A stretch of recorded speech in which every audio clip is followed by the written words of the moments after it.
We are proud of you. As Okay. Iranian, I'm really happy to have a conversation with you.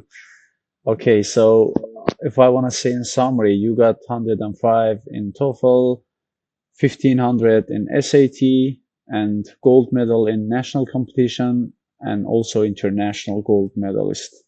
And with Yes. considering all this stuff, you got into MIT. How many schools did you apply for undergrad in total? Just in the US or In well, all in total, countries. You I can think start from US. okay. I just applied for US universities and two other universities outside of US was, but I mean, if I hadn't been admitted to any US college, I wouldn't go to anywhere else. I would stay in Iran. I would have stayed in Iran and just continue my studies at Sharif because other places are like terrible. I can explain that. So just in the US, it was like Harvard, MIT, Caltech, Stanford, mm, Northwestern, uh, UPenn, Pennsylvania, U Chicago, and that's it, I think. So Yeah. how many did you get into? Well, I mean, not surprisingly, actually. I was gonna say surprisingly, but it's not a surprise. Just MIT. Just MIT. Yeah. Oh, I also applied for Yale. I hope that I was Ooh, maybe going to be admitted to Yale too, because it was me blind, and it wasn't like Harvard. Harvard is just a fancy art school. It's not for like scientists and engineers, I think. And I if you're agree. a singer, if you're like captain of a sport team, you have higher chance than an Olympian, than a gold medalist of a science Olympiad. So I was sure that I wouldn't be admitted to uh, Harvard, but I knew that if I was to be admitted to a U.S. college, it had to be MIT. That was the only college who cared about the Olympiads, like a lot. Oh, so GR, if you think if you had better SAT score, maybe you had a great chance to get into schools like Stanford or Berkeley. I'm I not don't sure think you so. applied to Berkeley. I don't think so because the average score of the students who are right now at MIT, I mean SAT scores are like 1580, 1570, something like that, and it doesn't make a difference. Like with you know, and also these colleges are like test optional now. You don't have to take SAT, so I don't think so. And also So how? the students who come to MIT are Mhm. like really smarter than students who go to Harvard. I'm sure about that. It's a fact. It's not because of I'm here at MIT. Because they really care about academia, and most of them are Asians. So you know that. And but I don't think if I got it like 1600 and full mark, I'll be admitted to like Stanford or Caltech. I don't think so. So, what is the difference that makes some students into the schools that you failed to get I into? think Because your CV is impressive, and I'm just looking for something that can make differences here, right? I think as an international student, you already have a low chance to get admitted to US colleges.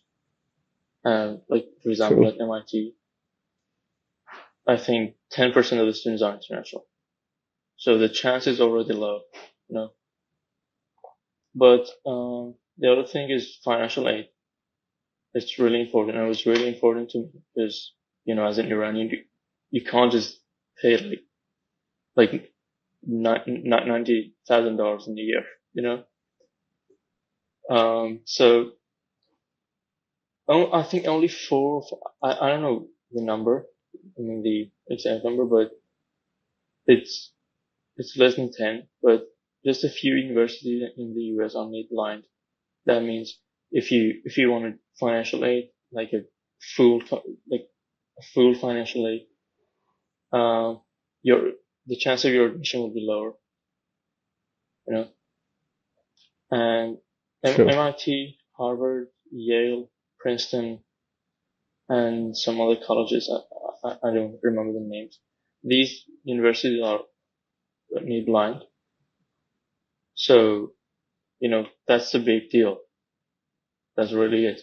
And I knew some Iranians that got admitted to like Pennsylvania, University of Pennsylvania, and University of Chicago, but they are neither where, and they offered them like a partial financial aid that wouldn't cover full tuition, and they had to pay like half of the tuition themselves. So, you know, I I requested a full financial aid from all of the universities I applied for. So I think that might be a reason that I wasn't admitted. I wasn't admitted to like Chicago or Pennsylvania. Yeah, that's so true. So you have financial support for you. You got a scholarship for your Yeah, it's a tuition full waiver scholarship. and Yeah, I got a cost of attendance, like for the ticket, for like books, personal things, and also the tuition, the travel allowance, really, and housing, dining, and yeah, that's all. how about the other countries? You said you applied for two more universities in Yeah, other but countries, right? I'd say that I shouldn't have applied for those two universities because the offers were terrible. It was a university in Hong Kong and one in Singapore. I mean, the So, academic level, I mean, the rank, everything was good. You know, I'm not saying that they were like bad schools or something like that. No, they are good. One of them was NTU, so Nanyang Technological University, something like that. It's under the 20. mhm. It's a good school. And the other, H, Hong Kong University of Science and Technology, HCOST for sure. And I got admitted to both of them and got like full scholarship. But the Hong Kong thing, they wanted me to pay almost $3,000 to reserve my seat there, something like that, to hold my seat, you know, Interesting. just to, yeah, just to get into the university. So, uh, I wouldn't have, I wouldn't have requested a full scholarship if I had the money to, if I had $3,000 just to go into university. So it Yeah. didn't make sense. And also, I was hoping to get admitted into MIT. So I just decided to withdraw my application, and I did so. And the other NTU, the scholarship was, I mean, it was a full scholarship, but the thing was, in order to to be given a scholarship, they had a condition like, um, I had to work for the Singaporean government after my graduation for 3 years. Oh, oh, it's kind of you have to be Yeah, committed to. Interesting. yeah. I was like, it would take 7 years of my life in Singapore, so I wouldn't go for that. You know what is interesting to me? You considered Hong Kong and Singapore, not other countries like Switzerland, UK, or other Yeah, yeah. countries like I mean, this. I was considering them, but for the UK, I would consider like Oxford, Cambridge, um, UCL, something like that. Well, Imperial College maybe. But as an international student and a non-European student, they wouldn't give me a full scholarship. So yeah, I didn't Interesting. apply for them. The time that I was applying for university, um, it was after the deadlines of Cambridge and Oxford, I think. So I couldn't apply for them in any case. And the other countries, like Canada, well, like U of T, UBC, it's the same thing. I mean, they're not giving full scholarship as an international student. So, but your University of Toronto, they had a full scholarship. It was like an award, for student with like, for smart student with a high academic level, something like that. But I had to be enrolled in an international school. I wasn't, so that wasn't for me at Right. all.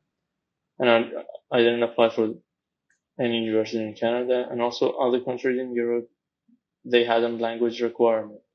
Like in Switzerland, you should, if it was EPFL, they needed a C1 in French. If it was ETH, they needed a C1 in German. And yeah, the same problem. That's hard. Yeah, Okay, that that's the makes case for sense now. undergrad programs. Yeah. Okay, yeah, but I think you did a great job. MIT is the final destination for everyone, Yeah. right?